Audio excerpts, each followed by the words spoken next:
1987년 한 방송사에서 열린 개그 콘테스트에서 대상을 받았던 개그맨 이현주 씨. 황기순의 파트너이자 척세 부인이라는 캐릭터를 확정 CF를 섭렵하며 큰 인기를 누렸었죠. 그런데 활동 중 돌연 자취를 감춘 그녀.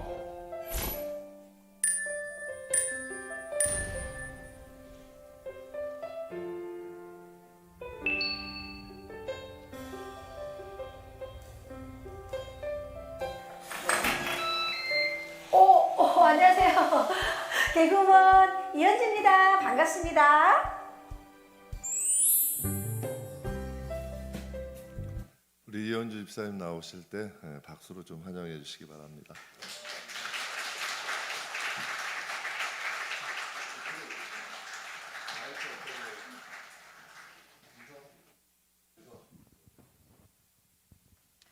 할렐루야. 잠깐만 기도하시겠습니다. 하나님 아버지 은혜와 사랑을 감사드리옵나이다. 하나님 성령이 충만한 교회, 성령의 기름 부음이 있는 살아있는 교회, 하나님 뜻대로 하는 교회, 김포 베들 순복음 교회로 하나님 인도하신 아버지께 감사와 영광과 찬양을 올려드리옵나이다. 하나님 이 시간 부족한 것이 주님의 거룩한 단에 섰습니다. 제 모습은 감춰주시고 오직 주의 영광만 드러날 수 있도록 성령께서 시종 주장하여 주시옵소서. 예수님의 이름으로 감사하며 기도드렸옵나이다. 아멘. 할렐루야. 감사합니다. 방금 소개해 주신 전에 개그맨으로 활동을 했었던 이현주 집사입니다. 초대신 목사님과 그리고 우리 성도님들 축복하고 사랑합니다. 실물은 좀 미스코리아 쪽에 가까운 그런 수준인데 여기서는 아멘이 안 나오시더라고요. 최근에 하나님께서 장근찬 전도사님과의 만남을 통해서 동역자로 삼아주셨고 감사하게 또 전도사님을 통해서 목사님께서 집회를 초청해 주셔서 은혜 가운데 이렇게 오게 됐습니다. 할렐루야. 근데 정말 그 아부라고 생각하셔도 좋은데 어쩌면 그렇게 다 잘생기시고 또 목사님과 전도사님 다 인물 보고 뽑냐고 우리 서장로님께서 그러셨는데 제가 잘생기고 이쁘다는 건 하나님의 은혜가 충만한 얼굴을 제가 그렇게 생각하는 그런 의미에서 정말 아름다운 우리 성도님들 모습을 보니까 하나님의 형상을 배운 것 같이 정말 저도 반갑고 찬양에 먼저 제가 은혜를 받아서 얼마나 하나님 앞에 회개하고 은혜 받았는지 모르겠습니다. 장근찬 선생님 정말 세상 가수로도 훌륭하게 성장할 수 있었는데 하나님의 일꾼으로 일하신다는 게 얼마나 은혜가 되는지 저 박자감과 그리고 저 목소리 톤 굉장히 또 세상에서도 많은 사람들에게 감동을 주셨을 때 하나님의 일꾼으로 일하신다는 것도 정말 하나님의 은혜가 아닐 수가 없습니다. 할렐루야. 저희 그 서성은 장로님도 약간 그 얼굴은 좀 약간 조폭이라고 오해하시는 분도 많은데 농담이고요. 예, 가서 혼납니다. 그런데 하나님의 찬양 사역자로 이렇게 하나님께서 삼아주셔서 얼마나 감사한 은혜가 아닌지 모르겠습니다. 작설하고 제 인생에는 정말 귀한 만남이 있었습니다. 그 만남은 지금도 살아계셔서 역사하시고 그리고 저희를 너무나 사랑하셔서 창세전에 주님의 백성으로 만들어 주시고 지금도 우리의 삶을 인도해 주시는 하나님 아버지십니다. 할렐루야. 저는 1966년 11월 29일에 제 나이가 얼핏 발표가 되네요. 올해 한국 나이로는 58이고 요즘에 이제 6월 달부터인가요? 이제 56으로 이제 2살이 다운되는데 어르신들 계신데 제 나이 얘기해서 죄송합니다. 어려 보이죠? 여기서도 아멘이 없으시면 그러면 더 오래돼 보인다는 뜻입니까? 저희 집안은 조상대대로 불교를 믿고 우상을 믿는 그런 집안에서 제가 태어났습니다. 고향은 말죽거리입니다. 양재역이 있는 곳이 이제 말죽거리인데, 예.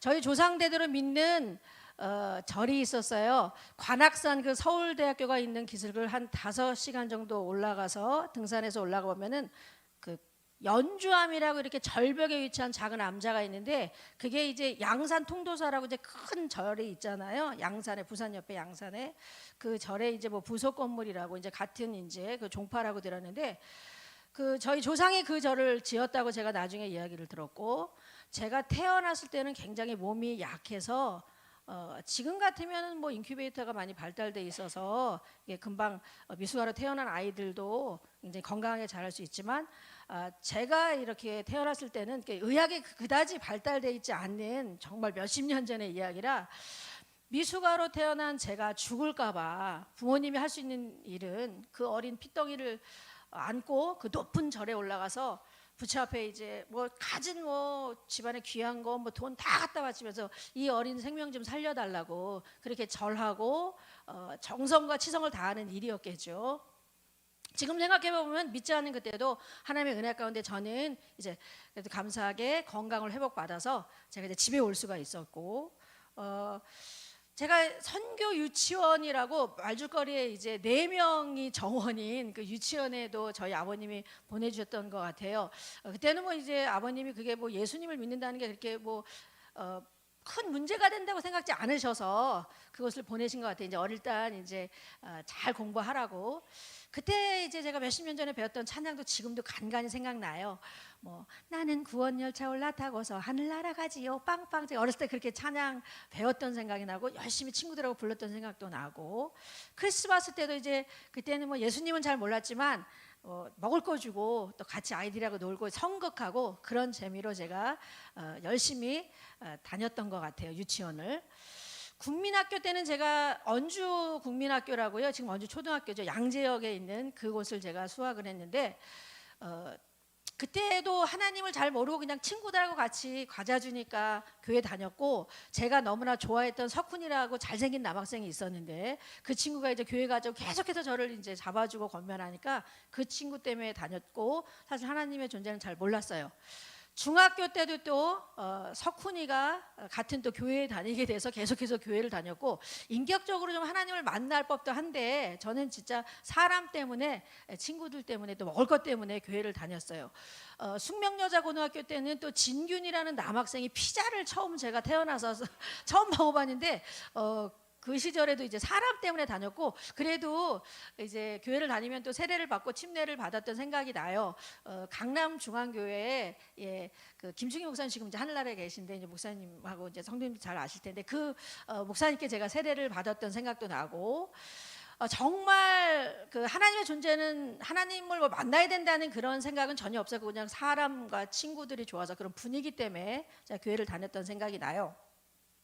고등학교 2학년 때 저에게 작은 이제 인생에 어려움이 생기게 되는데, 큰 병은 아니었는데 당장 발견했으면 큰 문제가 아닌데 맹장이 이렇게 급성으로 발견된 게 아니라 만성으로 진행돼서 나중에는 이게 1년 정도 고통을 받다가 복막염으로 터지기 직전까지 이게 문제가 된 거예요.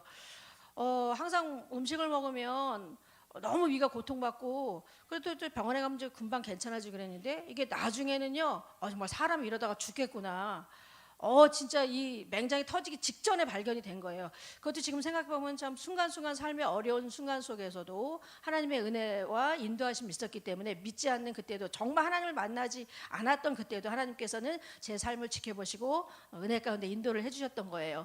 그래서 이제 병원에서 급작스럽게 수술을 하고, 그러고 이제 제가 병원에서 한 2달 정도 입원을 하게 되는데, 이제 제가 4인실에 제가 입원을 했었던 생각이 나요.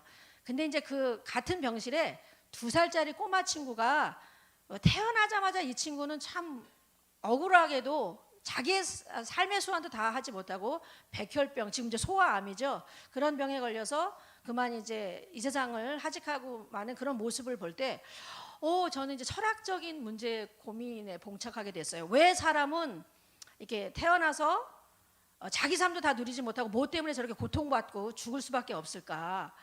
제가 뭔 죄가 있어서 그럴까? 불교의 가르침에 의하면 그래, 전생에 대한 어떤 업보 때문에 그러는가? 이 세상에도 제가 고통을 받는 거는 전생의 업보 때문에 그러는 거지. 뭐 그러면 부모님이나 누가 부처 앞에 열심히 가서 공덕을 드리면 거기는 행위를 강조하는 그런 종교니까 그렇게 하면 다음 생에는 저 꼬마가 이제 잘 태어날 수 있겠다, 그런 이제 이론적인 생각을 가지고도 그 꼬마의 죽음을 제가 설명이 안 되고 깨달을 수가 없었고, 또 제가 이제 교회 다녔을 때는 하나님이 이 세상을 만드셨고, 그리고 저희 삶도 하나님께서 주관하시고 죽으면 천국 간다고 그렇게 이제 알고는 있는데 진짜 어떤 것이 옳은 건가, 어떤 것이 맞는 건가, 어떤 것이 진리일까? 진리라는 것은 이제 영원히 변하지 않고 영원히 옳은 것이잖아요. 근데 영원한 것이 뭐가 있을까?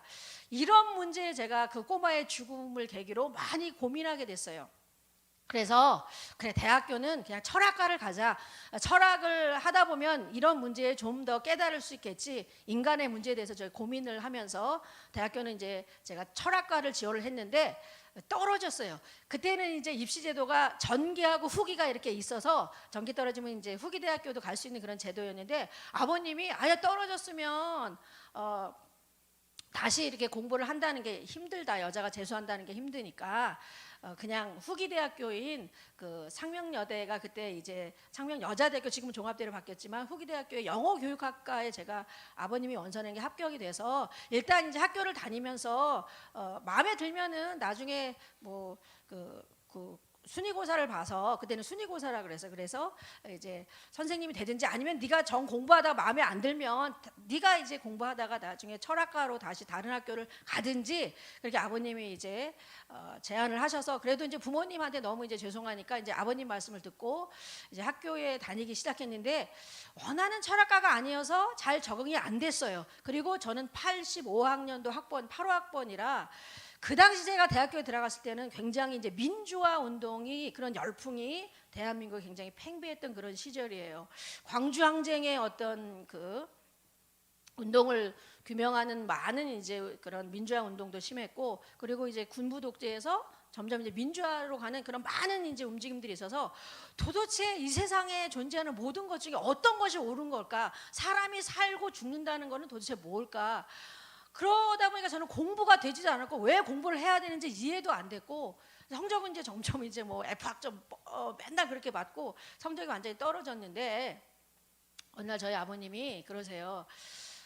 나는 너를 낳고도 굉장히 네가 성장하는 과정을 보고 기쁘고 나의 소망인데 우리 딸이 이렇게 방황하는 모습을 보면 부모로서 마음이 아프다. 일단 좀 졸업하면 그 마음대로 그냥 네가 원하는 대로 길을 가게 할 테니까 일단은 좀 공부 좀 해서 학교는 졸업해라. 이러다가는 학교도 졸업하지 못하고 중간에 그만둘 수 있으니까, 아버님의 이제 눈물 어린 그런 이제 권면과 충고 때문에 이제 그래요 아버님 너무 죄송하다고 일단은 이제 졸업을 하고자 하는 의지를 가지고 떨어진 이제 영어 실력을 만회하기 위해서 제가 찾아갔던 곳은 YMCA 종로 2가의 그 기독교 청년 연합단체였어요.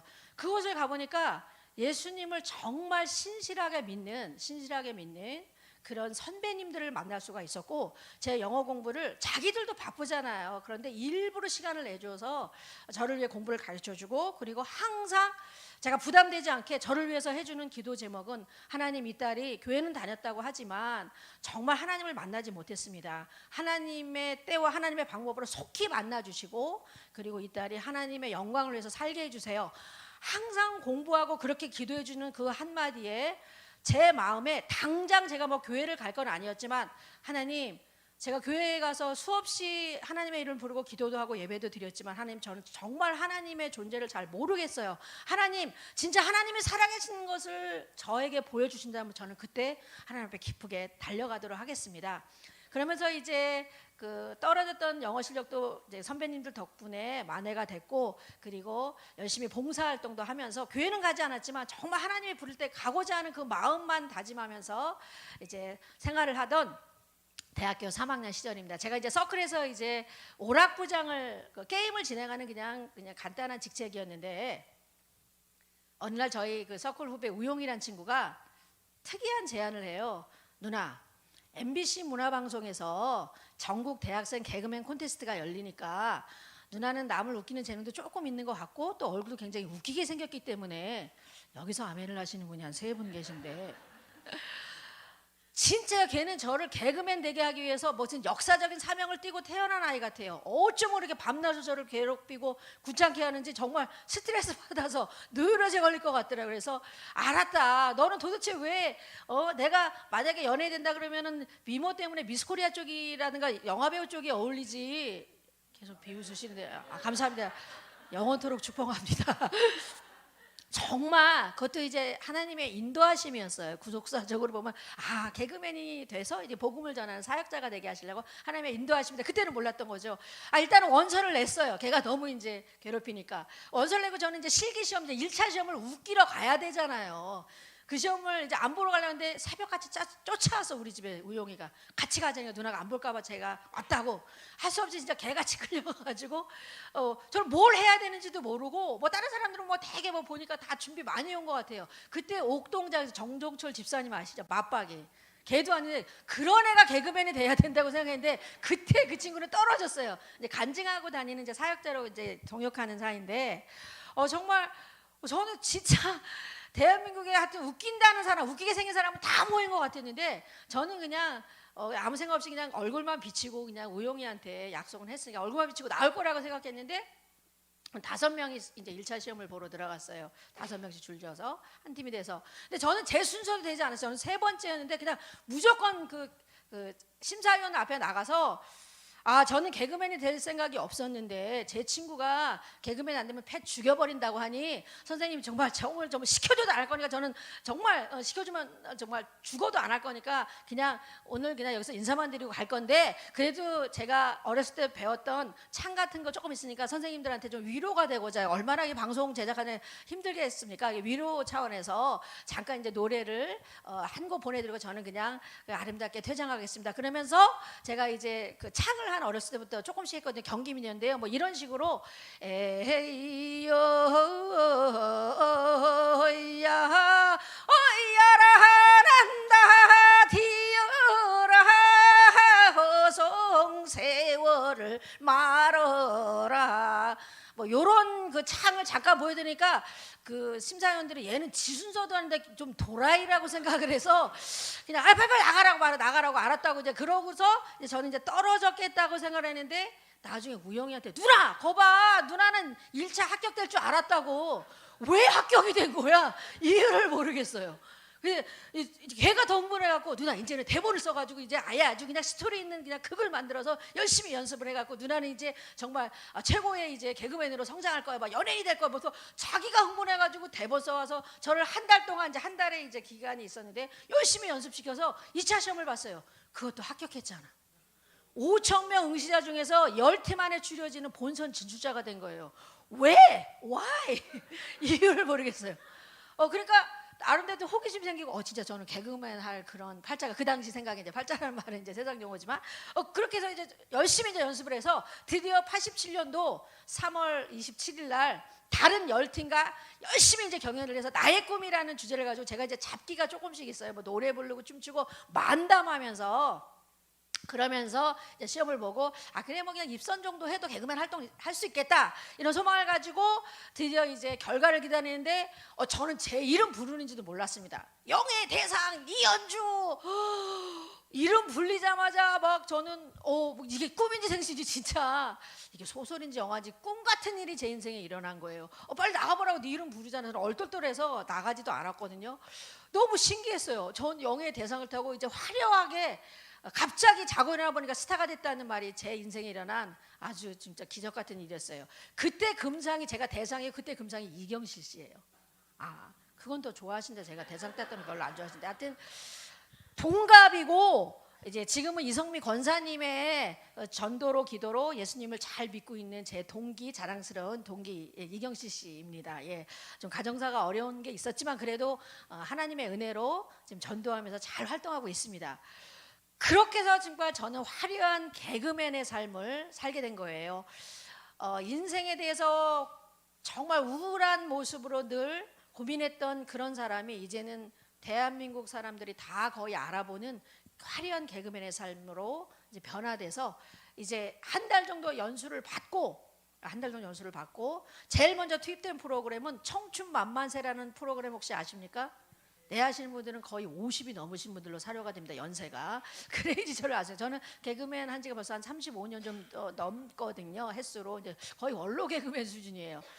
그래서 바로 이제 청춘만만세에 그 투입된 프로그램이 이제 그 날린 여자야 괜찮은 여자야 요런 아까 창을 이용한 개그를 하면서 이제 바로 그 해에 신인상을 타게 됩니다.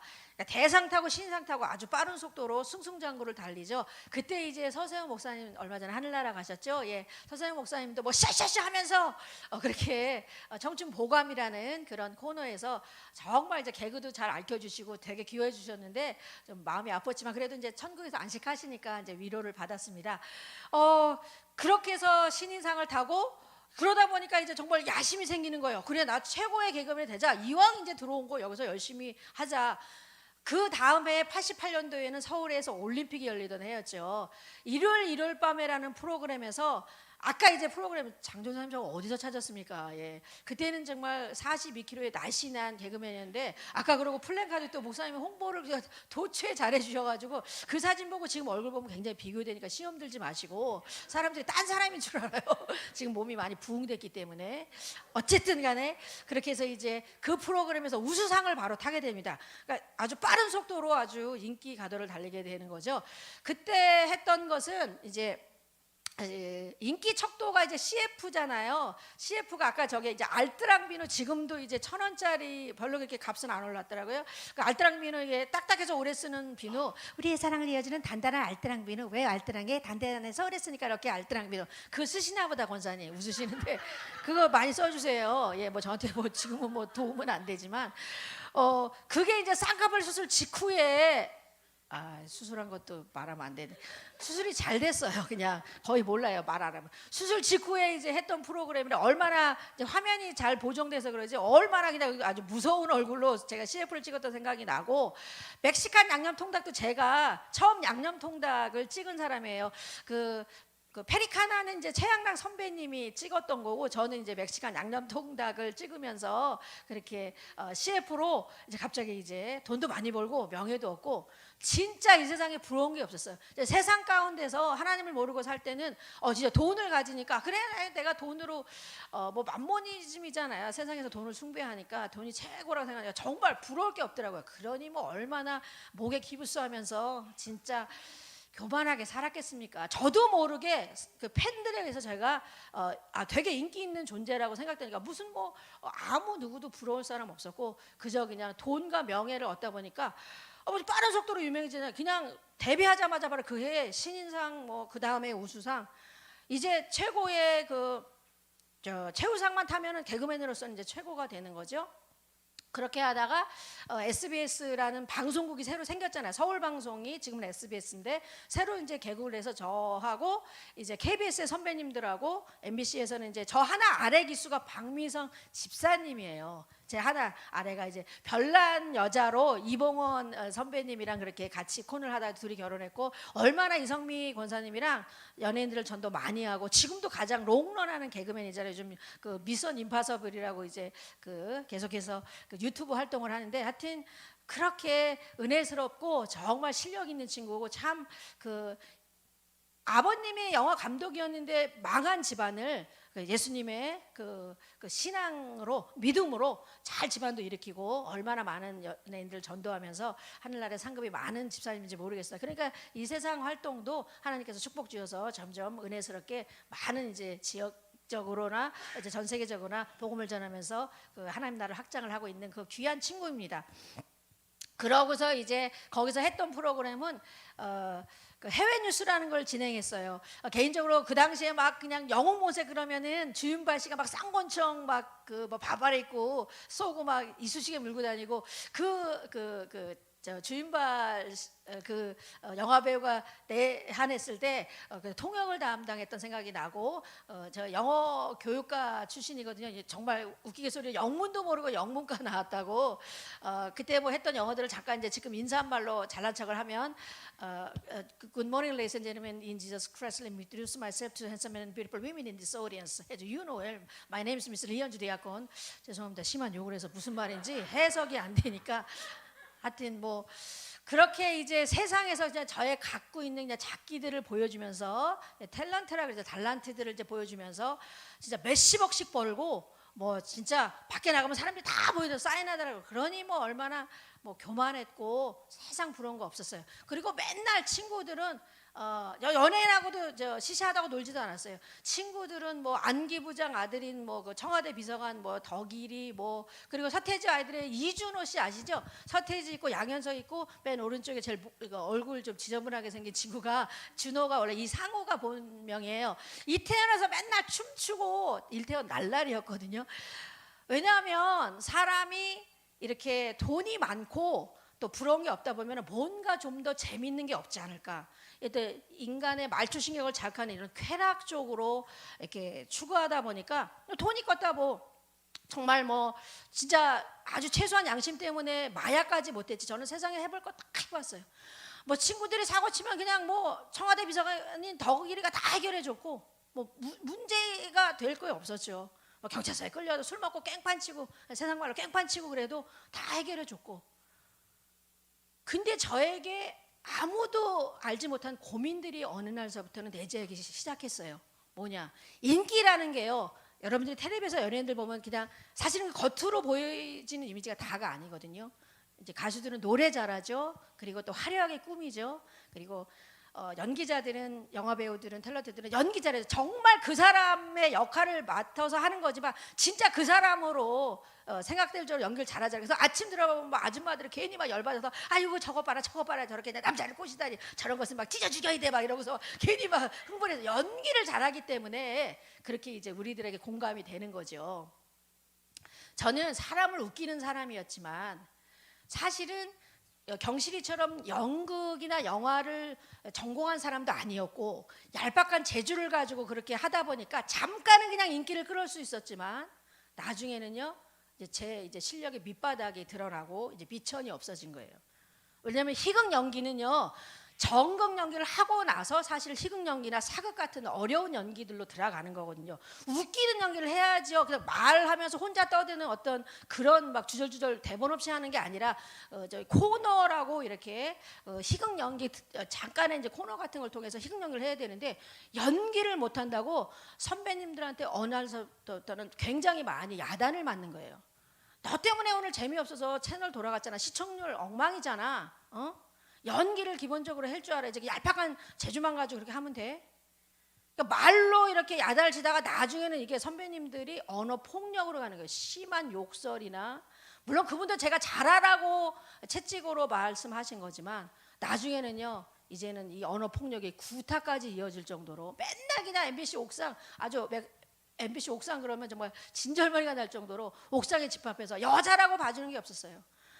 다 선배님들이 그러신 건 아니셨지만 군기방장이라는 직책을 가진 선배님들이 매일매일 불러서 또 막내 기수니까 얼마나 군 기자님하고 저희를 괴롭혔는지 진짜 매일 그냥 요거도 먹고 뭐 욕도 그냥 개자녀 십장생 막 상상할 수 없는 그냥 무식한 욕들로 그렇게 욕을 하다 나중에는 이제 뭐 저희가 실수라도 했다 그러면 정말 생방송에 또 긴장감 같은 거는 사람을 그때 표현으로 피를 말린다는 표현이 맞을 거예요. 너무너무 스트레스를 받아가지고 그러면 이제 막 잘못했다 그러면 선배님들이 흥분해하셔가지고 막 따귀도 때리고 따귀 때리는 건 그냥 일상 다반사의 일이에요.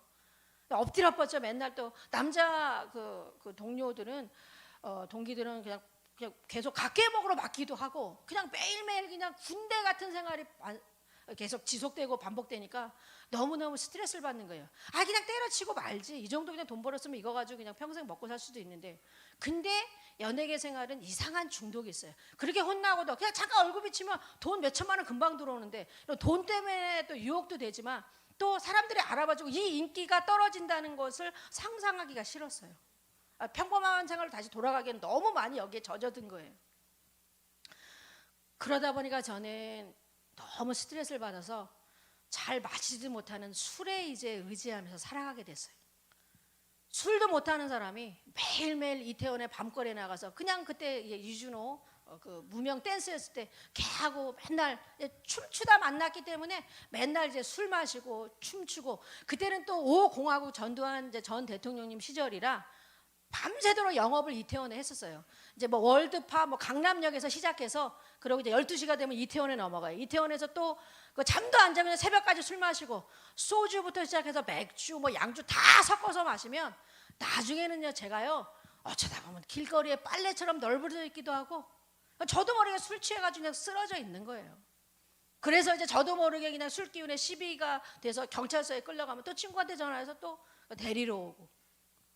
진짜 마약의 유혹도 있었어요. 이 마약은요, 진짜 돈도 많이 주고 사야 되지만 이게 블랙 루트라고 해서 아주 검은 그런 통로를 통해서 은밀하게 오는데 진짜 그것까지 손 안 대고 감사해요. 왜냐하면 그랬으면 저는 바로 구속이었을 거예요. 유명세가 있었으니까. 술이 나중에 중독이 되어서 술을 마시지 않고는 잠을 잘 수 없는 상태까지 갔어요. 인기가 화려하고 남이 다 부러워하지만 저 마음은 남을 느끼는 사람이 제일 우울하고 제일 외롭고 많은 팬이 있어서 저를 알아봐주고 뭐 개그맨 만나고 싶다고 하지만 사인해달라고 하지만 돈 많이 벌지만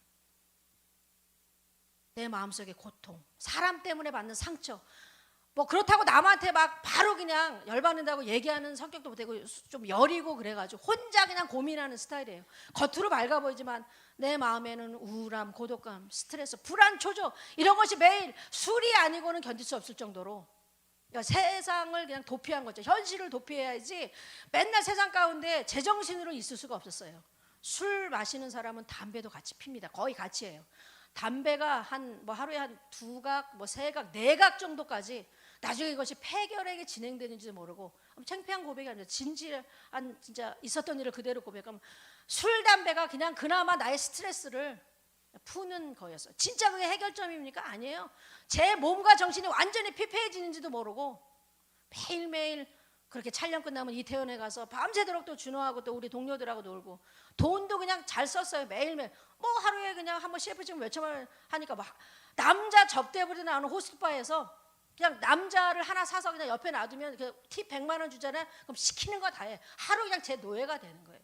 그럴 정도로 제가 타락의 극치까지 갔어요. 뭘 해도 재미가 없으니까 그냥 술 마시다 차라리 그냥 죽는 게 낫지 않을까? 그냥 자연스럽게 그냥 이 세상에서 없어지면 이 고통 정말 아무도 모르는 이 고통 끝날 거 아니겠나. 매일매일 이렇게 술과 담배에 중독돼서 여러분 알코올과 그 니코틴은요 사람을 더 완전히 육체적으로도 건강을 잃게 하지만 정신적으로 완전히 담배 피면서 좋은 생각합니까? 연기를 통해서 악한 것들이 역사하잖아요. 너무너무 부정적인 생각들 이런 모든 것들 때문에 저는 이제 완전히 이제 타락의 극치를 달리면서 그냥 길거리 인생이 시작됐어요. 길거리 인생이. 이제 생각해 보면 그 인생의 종지부 찍고 이제 하나님의 위대한 역사가 저를 향하신 하나님의 위대한 계획이 제 인생에 시작된 시점은 바로 3가지의 무서운 사건들을 겪으면서 인생은요 어리석어서 이제 저 같은 경우죠. 어리석어서 한치 앞날도 모르는 우리가 1분 뒤에 어떤 일이 일어날 거는 아무도 모릅니다. 어리석은 인생 저에게 친구 결혼식이 있어서 대전에 갔다 오다가 중부고속도로에서 갑자기 꽝 하고 뒷차가 저희 차를 받아버렸어요. 아마 급정거하다가 이제 저희 차를 못 봤나 봐요. 그러면서 뒤에 앉았던 제가 앞 유리 쪽으로 앞 공간 쪽으로 푹 날아가서 기사 운전에 그 옆에 매니저가 있었는데 푹 날아가서 그 차의 유리에 머리를 세게 부딪히고 아마 그 유리가 깨져서 제가 밖에 뛰어나갔다면 저는 직사했겠죠. 머리를 부딪히고 그러고서 저는 이제 그 꽈당 부딪히고 다시 이제 제자리에 돌아오면서 정신을 잃었나 봐요. 깨어보니까 병원 제가 응급실에 중환자실에 이제 끌려왔더라고요. 뭐 피를 흘렸다든가 그런 외상을 입는 건 아니었지만 정신을 잃어서 그 당시에 이제 검사 결과가 이제 뇌압이 이제 머리를 부딪혔으니까 뇌압이 너무 높아져 뇌 압력이 높아져서 이 사람이 어떻게 될지 모르니까 이제 중환자실에 갖다 놓고 이제 처치를 한 건데 깨어보니까 정신이 하나도 없었어요. 제가 그냥 죽은 줄 알았어요. 여기가 이 세상이 아닌 줄 알았어요. 그래도 하나님의 은혜 가운데 믿지 않는 그때도 하나님께서는 제 삶을 제 생명을 지켜주셨기 때문에 악한 것에게 허락지 아니하시고 죽을 수도 있었잖아요. 그거는 하나님의 주관하심이잖아요. 죽고 사는 것도 하나님의 주관 안에 있는 거고 하나님의 손 안에 있는 건데 그래도 하나님의 은혜 가운데 지금 생각해보면 감사한 것이 하나님께서 제 생명을 살려주시고 그때 붙잡고 계셨어요. 의사가 하는 말이 압력이 되게 높아져서 당장은 뭐 이렇게 병원에 입원하지 않아도 되겠지만 그래도 경과를 보면서 매일 물리치료를 받고 이제 근육 같은 게 자꾸 이렇게 마비가 되는 그런 증상이 있었거든요. 그래서 치료를 받지만 저는 이미 정신적으로 육체적으로 많이 피폐해 있었기 때문에 그냥 삶의 의지가 없었어요. 그냥 매일 그냥 아니 안 좋은 상태에서 또 그런 사고까지 겪으니까 나 죽을 수도 있겠구나. 어느 날 내가 이 세상에서 없어질 수도 있겠구나. 이런 고통감에, 이런 불안감에. 두 번째 사건은 치과 치료를 받고 마취가 풀리기 전에 음식을 잘못 씹어서 제 혀가 거의 잘려졌습니다. 살점이 피덩이째 뛰쳐나오는 그 모습을 보면서 지금 이렇게 말할 수 있는 것도 하나님의 은혜입니다. 저 그때 말도 못했어요. 가끔 이제 발음이 이렇게 좀 문제가 있지만 그래도 하나님의 은혜 때문에 말할 수 있고 나중에 간증하겠지만 정말 그렇게 무슨 뭐 엽기 영화도 아니고 제 그 혀의 살점이 다 떨어지고 진짜 죽고 싶었어요. 이제 개그맨 활동도 하지 못하게 됐어요. 세 번째 결정적으로 제가 완전히 병상에 눕게 된 사건은 친구 어머님이 돌아가셔서 그래도 마지막 가는 길을 뵈야 되겠다 조문하고 이제 집에 돌아와서 그날 밤에 생긴 일입니다. 우리 어르신들 아이 왜 가끔 저 가위 눌렸어 나 잠자리가 좋지 않아서 그런 말씀들 하시잖아요. 어르신들이 진짜요. 자는데요 잠이 깊이 들지 않고 제가 좀 깨어있는 상태인데 갑자기 온몸을 진 누르면서 어떻게 형언할 수 없는 이상한 기운, 무서운 기운, 무거운 기운들이 저 질르는데 엄마를 부르고 싶은데 엄마 소리도 안 나오고 몸도 움직일 수가 없고 밤새도록 그 기운에 눌려가지고요. 저는 그냥 그대로 그냥 죽는 줄 알았어요. 한참을 눌린 다음에 새벽이 돼서 몸이 간신히 풀리고 이제 엄마라는 소리가 나왔죠. 그래서 엄마가 와서 온 그 몸을 주물러주고 뭐 바늘로도 또 제 몸을 따고 병원에 갔더니 1년에 이렇게 스트레스 받는 그런 일들을 많이 겪으면 사람이 너무 충격을 받으니까 이런 일이 있을 수 있다 하면서 그냥 우울증 약을 주고 마음을 좀 밝게 가지라고 하지만 근본적으로 그런 악한 영의 역사 그런 어떤 귀신 들림의 역사는 상식적으로 살던 저에게는 상상할 수 없던 일이에요. 아니나 다를까 그 가위 눌림이 계속 진행이 되고 진짜 정말 죽고 싶은 생각 매일매일 환청이 들리고 그 이후에요. 내 생각을 지배하는 이상한 소리들 환청이 들리고 맨날 죽어 너 뛰어내려 너 고통스럽잖아 뛰어내리면 이 고통 끝나는데 왜 네가 지금 이렇게 방황하고 있어 그냥 뛰어내리면 되잖아. 매일매일 내 생각을 사로잡는 그런 무시무시한 그런 음성들 눈을 감으면요 귀신바가지 이상한 형체들이 매일매일 환각으로 나타나서 진짜요 정신질환자들은요 그 환청에 의해서 연예인들 많이 자살하지 않았습니까? 요즘에 뭐 문빈이라는 아스트라 멤버도 자살했고 최진실 씨도 350억이나 있는 세상 사람들이 가장 귀중히 여기는 돈 때문에 만약에 그게 행복하다면 왜 그렇게 몇백억을 가진 사람이 자살을 했겠습니까? 여러 가지 소문이 무성하지만 하여튼 연예인들은 실제로는 많은 불안감과 우울함 절대 불안하지 마시죠. 달란트 있으면 저렇게 하나님 일을 하면서 하나님 은혜로 살아야지 그 하늘나라의 면류관 상급이죠. 정말 저는 세상에서 제잘난 듯이 교만하게 살다가 결국은 병에 귀신 들림에 그것도요 그 구술을 하러 갔어요. 세상 사람으로 살던 저에게는 이런 병원에서 해도 안 되니까는 죄송하지만 우리 오빠가 미국에서 외과 의사를 합니다. 의사가 고치는 병을 오빠가 솔직히 얘기를 해요. 3%밖에 안 된대요. 훌륭한 의사들이지만 신이 아니고서는 인간의 몸을 다 알 수는 없다는 거래요. 아무리 의학이 몇 마이크로 그 신경들을 시술하는 세상이 돼도 신이 아닌 이상 네 병을 고칠 수가 없다는 거예요. 뭐 증세가 안 나오니까 그 답답해가지고 갔던 곳이 무당집이에요. 귀신이 들렸대요. 초상집에 가서 조문할 때 귀신이 접해서 30살에 죽을 그런 단명이니까 빨리 그 귀신을 쫓아내든가 아니면 큰 구슬해야지 그 귀신이 떠나서 그래도 죽을까 말까 자기 자신이 없다는 거 솔직히 얘기를 하더라고요. 진짜 저는 악한 영의 악한 귀신의 그렇게 상상도 못했던 그런 영적인 세계에서 하나님의 영이 아닌 사단의 세계에서 잡혀가지고 그렇게 저는 30살에 죽을 그건 세상 팔자 제 인생의 분량이었는데요. 구슬 3천만 원 주고 했어요. 소용없었어요. 매일매일 귀신은 환청과 환각으로 나를 죽이려고 하고 그래도 하나님의 역사는 제 생명을 붙들고 있었고 온 병원을 대한민국에 있는 유명한 병원을 다 돌아다니면서 저는 죽으려고 이제 유서를 써놓고 약을 하루에 3-40알씩 먹어도 소용이 없어요. 매일 수면제, 항우울제 있는 약은 다 먹어도 저는 소용이 없었어요. 저는 개그맨 하다가 그냥 갑자기 죽었다고 소문이 났어요. 방송국에는. 갑자기 없어져 버렸으니까. 혀 잘리고 바로 그냥 종적을 감추고 말을 할 수 없으니까 그런 모습을 설명할 길이 없었어요.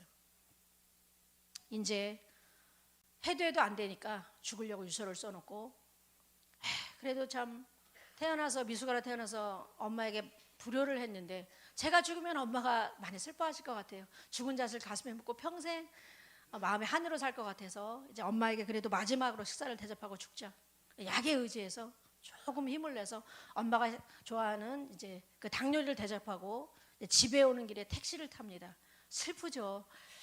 어떻게 형언할 수 없는 슬픔 속에 나는 그냥 가서 끝난다고 하지만 우리 부모님은 어떻게 살까? 내가 너무너무 속썩였는데 효도할 시간도 없이 이렇게 병으로 죽는구나 생각하니까 너무 슬펐어요. 집에 오는 게 제가 합승을 했던 생각이 납니다. 제가 죽었을까요? 살았을까요? 어떤 권사님이 조시다가 죽었겠지 뭐. 난 깜짝 놀라서 내가 죽었는지 다른 교회 집회에서 그랬는데 깜짝 놀랐어요. 하나님은 저를 버리시지 않으셨습니다. 제가 그렇게 하나님이 부르실 때 가고자 했었던 그 만나고 싶었던 마음의 하나님이 드디어 그런 사건들을 통해서 그런 고난을 통해서 그렇게 저를 만나주시기 시작한 거예요. 거의 내릴 때쯤에 그 기사가 저를 알아보시고 혹시 옛날에 개그맨 하던 이현주 씨 아니냐고. 얼굴은 이제 약 때문에 제가 많이 부었었거든요. 얼굴은 좀 많이 아파 보이는데 왜 그러냐니까 저희 어머님이 그동안의 과정을 그냥 정말 엄마도 답답하니까 막 그냥 복물 터지지 말씀을 드리니까 그러면 우리 담임 목사님이 백석교단이 이상한 데 아니라고. 솔직히요 잘못된 데도 많이 가봤어요. 이단에 잘못 가서 눈을 쑤시질 않나 안차를 받질 않나. 아우 정말 개 맞든 맞았습니다. 뭐 귀신이 너무 그냥 아주 심하게 들렸다고 웃으시는데 한번 맞아봐. 여러분 정말 성령 충만한 교회 목사님 잘 만나신 것을 하나님 은혜로 감사하시기 바랍니다.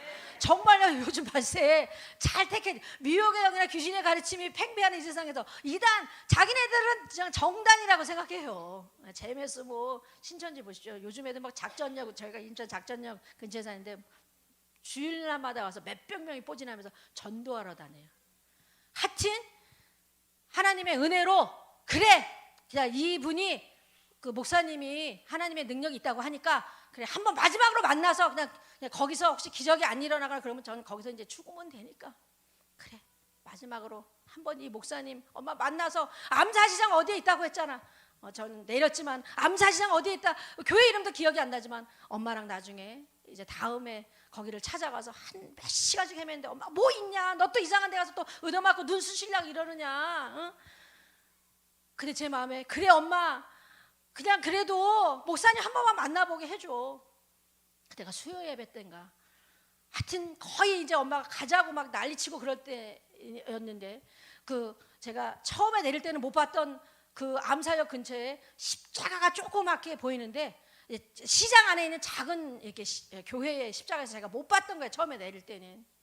그래서 이제 찾아 올라가니까 마침 그 저를 전도했던 운전기사분이 저를 반갑게 맞이해 주시면서 이현주 씨 만나고 제가 열심히 매일마다 기도했어요. 하나님 한 번만 오게 해주시라고. 그 기도의 힘으로 그 기도의 응답으로 제가 거기를 하나님에 의해서 가게 된 거예요. 그래서 이제 목사를 만나서 이제 오늘 그러면 저녁 예배까지 드리고 이따 한번 기도를 같이 하자고. 하나님께서 당신을 만드셨기 때문에 당신을 고칠 수 있는 능력도 하나님 손에 있다고. 그래서 믿음을 가지고 하나님 정말 제가 하나님 부르실 때 가고자 했었던 옛날에 저의 약속들을 기억해 주시고 제가 하나님 정말 기적을 체험해서 하나님께서 저를 고쳐주신다면 의사도 못 고치고 제가 믿었던 그 옛날 그 조상들도 믿었던 부처 그게 뭐 우상인지도 몰랐죠. 우상성인지도 나중에 하나님이 얼마나 회개를 시켰는지 몰라요. 모르고 믿었지만 정말 회개 많이 했어요. 그리고 하나님 굿도 안 되고 그러니까 하나님 정말 하나님 손에 고침받고 죽더라도 하나님 손에 죽고 저는 하나님 사랑해서 아직 모르지만 하나님 저를 살려주신다면 제가 나머지 일생을 하나님께 드리도록 할게요. 하나님 저 정말 말할 수 없는 쓰레기 같고 정말 죽을 수밖에 없는 죄인인데 하나님 정말 제 때문에 진짜 예수님이 돌아가신 게 맞으시다면 하나님의 아들 예수님의 능력으로 저를 고쳐주시고 정말 하나님 나머지 일생을 하나님께 한 번만 더 삶의 기회를 주신다면 나머지 일생 하나님께 드리게 해주세요. 예배 끝나고 사택에 오라고 하셔서 성도님들 감사하게 다 남아주셨어요. 그리고 기도를 해주는 제가 이게 누구라고 하시더라고요. 근데 약간 두려워서 혹시 쑤시고 패지 않을까라는 마음에 걱정이 있었지만 그저 그냥 성도님과 합심해서 기도를 해주시는 거예요. 하나님 이제서야 돌아온 이 딸을 예수님의 보혈의 피로 그동안 지은 죄를 다 용서하시고 하나님 우리는 아무것도 할 수가 없어서 하나님께 의지하고 그런 내용으로 기도를 하시는 거예요. 하나님의 능력에 의지합니다. 하나님 이 딸을 고쳐주시고, 본문 말씀 말라기서 4장 2절에는 하나님 여호와를 경외하는 자는, 내 이름을 경외하는 자는 의로운 해가 떠올라서 치료하는 광선을 바라리니, 하나님 정말 뭐 이 딸이 여호와를 경외한 적도 없었겠지만 그래도 하나님 긍휼을 베푸시 이 딸을 불쌍히 여기셔서 이 딸을 고쳐주시고 우리의 기도를 늘 응답해 주시는 하나님이심을 믿습니다. 그러고서 막 30분, 1시간 뭐 몇 시간씩 그냥 저녁 한 거의 12시가 다 되는 시간에 갑자기 제 몸에 짜자잔 뜨거운 열 같은 기운이 느껴지는 거예요. 저는 원래 고열이 있어서 열이 막 37도 5분 막 38도까지 인사불상 될 때가 많았거든요.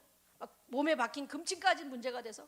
그런데 정말 뜨거운 기운이 미약하게 시작되는데 나중에 이 뜨거운 기운이 점점 온몸을 퍼지기 시작하면서 레이저 광선보다 빠른 시간으로 이 온몸에 뜨거운 불길이 퍼지는데, 너무 뜨거워서 목사님 너무 뜨거워서 견딜 수가 없어서 제가 이게 뭔지 모르겠습니다. 제가 잘못된 거예요? 아니면 어떤 뭐가 지금 기적이 일어나는 거예요? 근데 목사님께서 기도를 하던 저희에게 하나님께서 감동을 주시네요. 지금 성령의 불로 하나님께서 거룩하신 영인 성령의 불로 당신에게 치료하는 광선으로 임하시는 거예요. 뭔지 모르지만 하나님, 제 마음에 하나님 이것이 하나님의 기적이라는 것을 확신할 수가 있었고, 내 영혼이 하나님 살아계심으로 지금 저를 만나주신 거라면 정말 하나님 감사합니다. 왜 더 증거로 확신을 얻을 수가 있었냐면요, 태어나서 지은 죄들이요 영화 필름처럼 한순간에 지나가게 하는데, 어떤 영화 필름처럼 더 정확하게 한순간에 일생의 죄들이 다 보이게 하시는데 그건 하나님의 능력이었어요. 회개의 역사로, 회개의 성령으로 먼저 임하시는데, 하나님 얼마나 하나님 앞에 죄인이었는지 정말 너무너무 부끄럽고 추악하고 더러운 죄들이 하나님 앞에 회개되기 시작하는데, 하나님 살아계신 거 감사합니다. 하나님 살아계신 거 맞군요. 하나님 감사합니다. 제 입으로 하나님을 찬양하며 하나님께 영광 돌리며 고백을 하며 하나님을 감사하며 기도해 주신 목사님, 우리 성도님 감사하다고. 그것이 1995년 4월 9일 날 제가 영으로 다시 태어난 날, 하나님께서 저를 기적적으로 만나주신 날, 하나님의 타이밍, 하나님의 시간에 하나님의 방법으로 저를 만나주셔서 죽을 수밖에 없는 죄인을 창세전에 저를 택해 주셨던 하나님의 그 구원의 아름다운 그 은혜로 저를 만나주시고, 그때부터 저는 교회에서 6개월 동안 살았어요. 암사시장에 있는 중앙교회에서 6개월 동안 살고 매일매일 예배 드리게 하시고, 또 목사님이 예배 기도 이거 빠지거나 그러면요 당장 나가라는 거예요. 저는 나가면 죽을 것 같았어요. 매일매일 예배 드리고 하나님을 만난 첫사랑이 얼마나 감사한지, 이제 체험으로 만난 하나님을 바로 말씀을 들으면서 하나님의 말씀을 설교로 들으면서 이런 하나님이셨구나. 나를 지으시고 나를 위해서 죄도 없으신 예수님이 하나님과 똑같은 분이신 그 하나님의 아들이 왜 나 때문에 그렇게 십자가의 극형으로 돌아가셔야 될까? 그리고 다시 오실, 부활하셔서 다시 오셔서 나를 신부로 맞이하실 그 하나님의 아들 예수님 때문에 제가 살 수 있었어요. 그런 소문들이 6개월 뒤에 제가 악한 영의 역사도 귀신도 다 떠나가고 매일매일 말씀으로 무장하고 기도로 무장하니까 정말 기도에 이런 이유가 나갈 수 없다는 하나님의 말씀을 체험하게 하시면서 매일매일 기도하면서, 매일매일 아까 목사님 삼각산 얘기했는데 매일매일 삼각산에 그냥 금요 철야 때마다 완전히 온전히 철야시키면서 기도 훈련으로 하나님 은혜로, 정말 목사님의 영권으로, 또 목사님의 목회 철학으로 저는 하나님의 은혜 가운데 이제 제가 6개월을 지내서 제 이제 그 고침받은 이야기가 극동방송에 이제 정은주 PD가 있었어요. 친구였어요. 서클 친구. 걔를 통해서 극동방송과 이제 국민일보에 그렇게 또 하나님의 은혜로 죽을 수밖에 없는 이현주가 살아났다고. 그러면서 바로 순복음교회의 그 당시에는 인터넷 방송 FGTV, 인터넷 시대 지금 9TV로 이제 발전됐고요.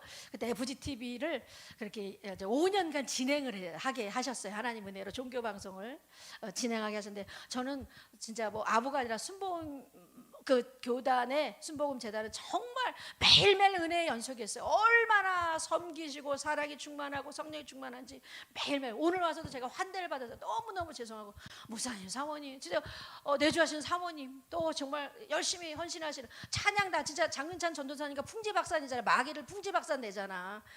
썰렁한 유머인데 안 오시죠. 그래가지고 하나님 은혜 가운데 제가 이제 간증 집회라는 것을 이제 교회마다 초청해서 다니게 됐어요. 복음이 뭔지도 모르고 그냥 저는 행사처럼 그렇게 가서 하나님의 은혜를 전하면 되는 줄 알았는데, 목사님이 기도하면서 가면, 기도로 많이 준비하고 하면 거기에 예수님을 믿을 사람도 이제 구원의 역사도 일어나고 치유의 역사도 있을 거니까 정말 교만하지 말고 기도하고 성령의 은혜를 구하면서 준비하라고. 그때부터 30년간 뭐 사역자라고 말하기에도 부끄러운 인생인데 하나님의 은혜로 30년간 간증 집회로 영광 돌리는 사역자의 삶을 살게 됐어요. 할렐루야. 때로는 5톤 트럭에 치받친 적도 있어서 너무 졸려가지고, 왜냐면 매일매일 간증하게 하셨거든요. 전국을 다 돌아다니면서 간증하게 하셨는데, 어떨 때는 정말 10시간씩 폭설 속에 갇힌 적도 있고, 그렇지만 그 순간순간마다 하나님의 은혜 가운데 하나님께서 저를 교훈하는 방법은 강한 사랑으로, 때로는 불같은 책망으로, 다 하나님의 사랑 안에 책망도 있는 거죠. 어느 날 이제 좀 방송 나가고 그러다 보니까 이제 또 옛날 그 교만함이 스멀스멀 올라오는 거예요. 어느 날 목사님 오늘 그 방송에 가서 일반 이제 공중파를 나가게 돼서 KBS를 나가는데, 오늘 하나님 얘기 제대로 해. 절대 세상 사람인 PD는 하나님 얘기 못하게 할 거야. 그랬는데 아니에요, 제가 하나님 얘기하죠. 그랬는데 PD가 딱 그냥 하나님 얘기를 많이 하면은 이제 싫어하니까 그냥 오늘 그냥 간단하게 하라.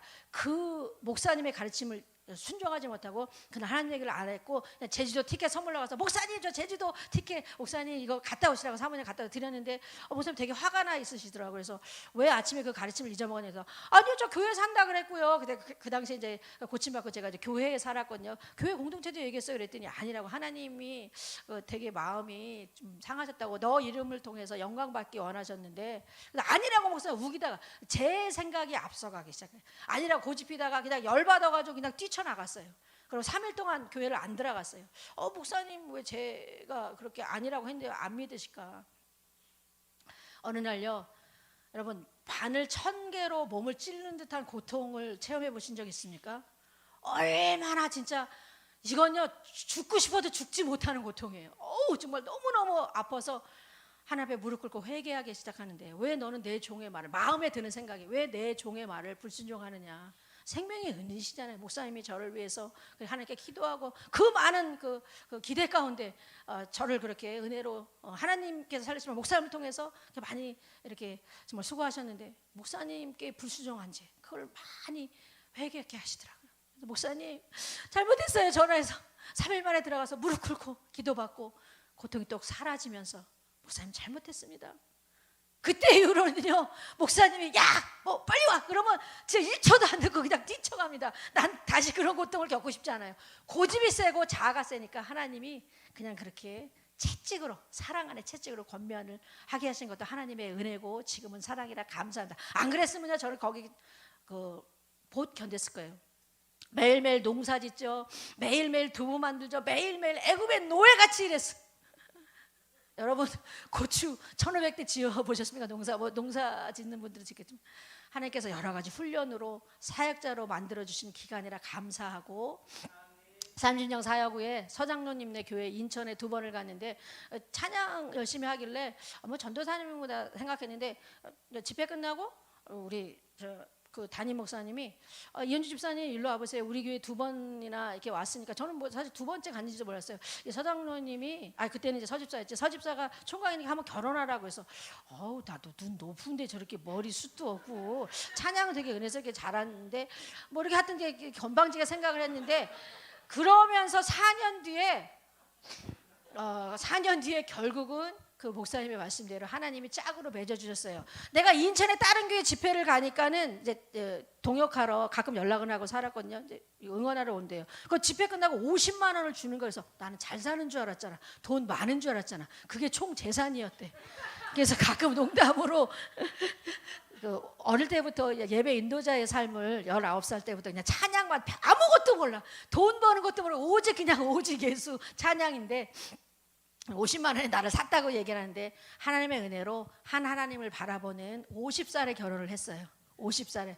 그래서 아기가 없어서 하나님 저는 왜 안 주십니까? 그랬지만 그리 아니하실지라도 지금은 뭐 자유롭게 그냥 하나님의 그것도 은혜였음을 인정하는 건 좀 더디었지만 하나님의 은혜로 50살에 결혼했으니까 너무 이제 그 늦은 나이 하다 보니까 아기가 없지만 그래도 많이 이제 그래도 기적을 또 체험해서 기적을 달라고 했는데 아기는 없지만 믿음의 아들과 딸들을 그렇게 위해 기도하면서 하나님이 살게 하시고 오늘 감사함으로 시간이 너무 많이 지나서 죄송합니다.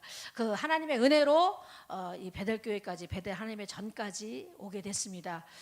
하나님의 은혜를 어떻게 설명할 수 있을까요? 부족한 입술로 다 증거할 수 없지만 하나님은 사랑이십니다. 우리를 위해서 세상 사람의 사랑이 아닌 영원한 사랑, 우리를 위해서 죽으신 하나님의 그 사랑, 그 하나님의 은혜 가운데 제가 사역자라고 말하기도 부끄러운 인생이지만 하나님의 은혜 가운데 오늘 이 교회에 와서 간증했는데 하나님 영광 받으시길 원하고요. 오늘 혹시 처음 오신 분이 계시다면 오늘 예수님을 영접하고 구원받는 축복의 역사 있기를 바라고 기존에 열심히 이렇게 정말 성령 충만한 성도님들 더욱더 목사님께 순종하고 목사님께 순종하는 것이 하나님을 경외하는 일이라고 저는 그렇게 배우고 그렇게 체험을 했습니다. 열심히 주의 나라 확장하면서 코로나 어려운 시절에도 하나님의 은혜로 이렇게 부흥되시고 정말 이 성전을 위해서 헌신하시는 목사님과 사모님 그리고 성도님들 간증을 제가 들어서 은혜를 받았습니다. 이 순복음 베델교회가 지역 감자가 전 세계로 하나님이 기뻐하는 아름다운 전이 되기를 저도 멀리서 기도로 중보하도록 하겠습니다. 끝까지 간증 들어주신 성도님들 감사하고 하나님 영광 받으시길 원하며 하나님께 영광의 박수 올려드립니다.